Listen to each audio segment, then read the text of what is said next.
And we are back on 104.3 ESPN Panama City with a very special guest today.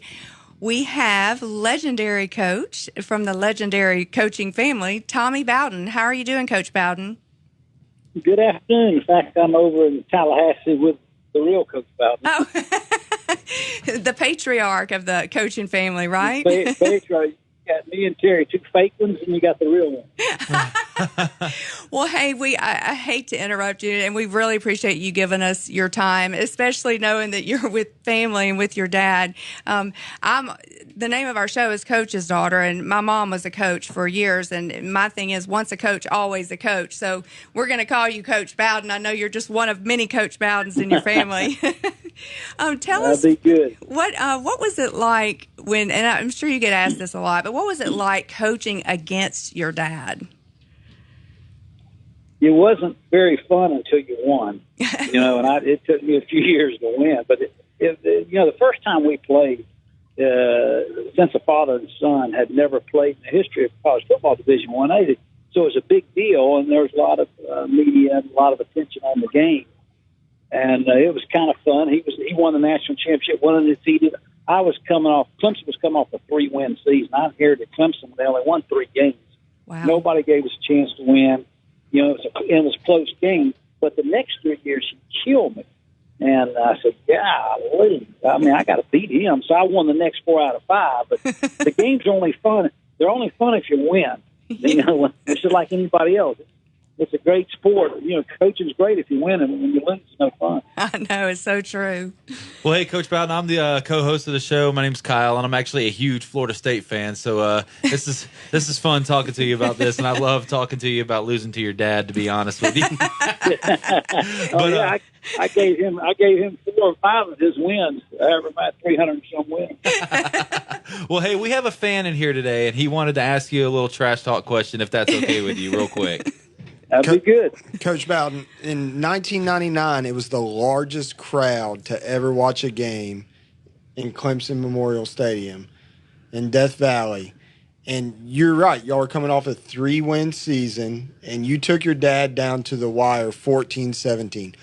How did it feel to lose that game 14-17, the future national champions?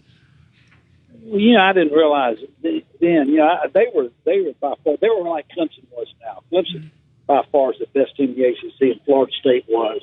And the amazing thing about that game is because I had a fake field goal that would have scored. It would have walked in, but I needed to be on the left hash, and we were down there in field goal range, and we had the ball on the right hash. Rich Rodriguez, offensive coordinator, we were arguing. He wanted to go for it. I wanted to run a tall sweep to the left.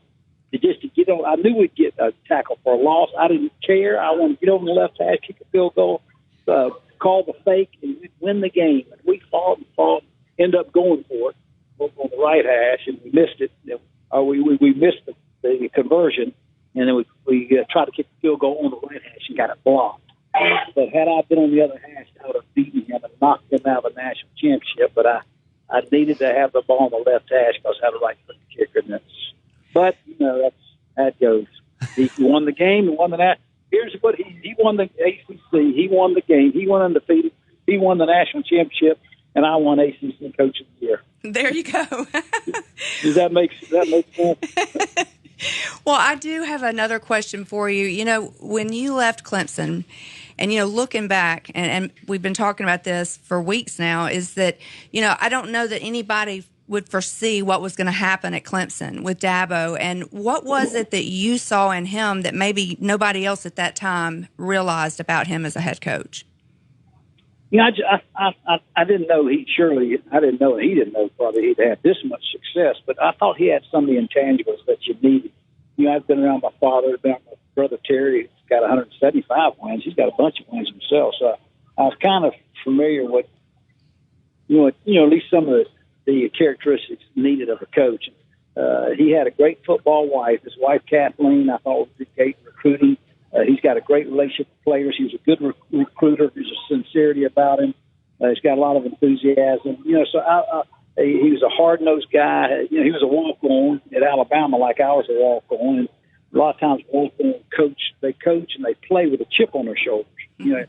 Everybody's a little bit better than them, so they try try to go extra hard. So I thought he had a lot of the things, sense of humor, so I just thought he had a lot of the intangibles that need to become a head coach. I surely didn't know that he had everything needed to be this successful. Yeah. Well, I'm sick of it, to be honest. Yeah, I bet you are. Yeah, Alabama and Clemson, everybody's sick of those two. Oh yeah, no kidding. Well, hey, so while we're on the topic of Clemson, though, you're going to be an analyst for the ACC Network now, right? Well, I was for the first every year I've been out of coaching, I've done TV. This is the first year I will not do TV, and that's why I'm in Tallahassee this weekend. I'm going to watch Miami and Florida with my father tomorrow. But, my parents are up there in their 80s. My father will be 90 in November. And, so I said, well, I'll just pursue this. I do a lot of speaking. Mm-hmm. So I just do speaking and then stay off the TV for a while. If I go back, I don't know. But so I'm not doing something on Saturday for the first time in a long, long time. I bet that feels strange. It's going to feel strange, isn't it? It does. Because, well, even that when I worked for the ACC channel, I watched ACC games, but I traveled Saturday night. So other than I was in the studio, I had a studio job. I was never on site, but you stay in the studio all day. Then I hustled to the airport, got on a plane, flew all night. So I never really had a chance to watch, college football around the country other than the ACC. So I kind of enjoy it. Well, good. Well, hey, Coach Bowden, so the burning question has been the college football playoff. Everybody wants to see it expanded. We had Coach Mike Leach on the show from Washington State a couple weeks ago, and he had said something about a 64-team playoff, which, Coach Leach is just crazy. But he smokes marijuana. So y'all might have had him after a good joint. Oh, my gosh. Actually, he was in a bar in Key West while we were talking to him. I know. This is taped, isn't it? Yeah, absolutely taped. Yeah, I think that. We'll go with that. He's always kind of been on the dark side a little bit as far as some of his suggestions. He's got a lot of great ideas. I don't know if it'll go over 64, but I do think it'll expand higher than 4 sooner rather than later, simply because of the money that's generated. It generates so much money, and money is what you need right now in anything. So, so I think it will expand pretty soon. So I want to ask you, what's your vision for a perfect college football playoff? Well, I don't know if there is a perfect one, but I do think it'll go to 8 pretty soon because 4 has worked so well. It's been so well received by the media and by the fan bases, by the media and by everybody on college football. Is love 4, so I think it'll go to 8. I don't know if there's a perfect one because if you go to 64, then the 65th guy is going to be mad. Yeah, so that's if you go true. to 8, number 9 is going to be mad. Whatever you go to, the next guy up is going to be mad. And there'll be some doubt in the decision. They're the right 64. So I don't know if there's a perfect one. 4's work good. I think 8. I think we'll go to 8 pretty soon. Yeah, I hope we do. And I know you're at dinner, but just another question that we did want to ask is all this stuff with the revolving door in the transfer portal with the quarterbacks. They don't get the starting position. They go get in the portal. Boom, they're transported somewhere else. How do you feel about that? I don't think it's good for college football. There's something about patience, perseverance, some of the characteristics you need to be successful, business, marriage, sports. And, and you don't learn that through a transfer portal. You don't like what you see, just take off and go somewhere else. Though I can't disagree with them too much because coaches do the same thing. Yeah. I was at Tulane when undefeated, and I left, broke a contract. I didn't break a contract. We paid the buyout. I honored the contract, but we left. Nick Saban left Miami. He goes to Alabama. Said he wasn't going to leave. Coaches do it all the time, so I don't know how we could ask the players not to do it, other than the fact there's still a learning curve with athletes about patience and perseverance. Some of the things that you need to learn as a young person you don't learn that older people have learned, and so I think they get a little more credit. All right, Coach. Hey, we're going to ask you one more question, and we're going to let you get back to dinner with your family. And actually, our question is a family-oriented question. Who are you guys rooting for tomorrow? And, who are you picking? I'm going to pick Florida for a couple of reasons. Both defenses are good. Florida's Felipe Franks, the quarterbacks, is a little more experienced. Miami's going with a guy that's the first-time starter.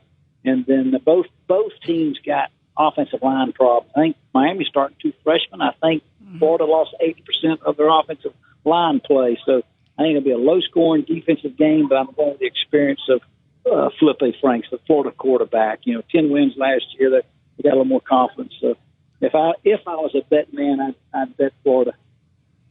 Well, can you please tell your dad and your brother that ESPN Panama City said hello?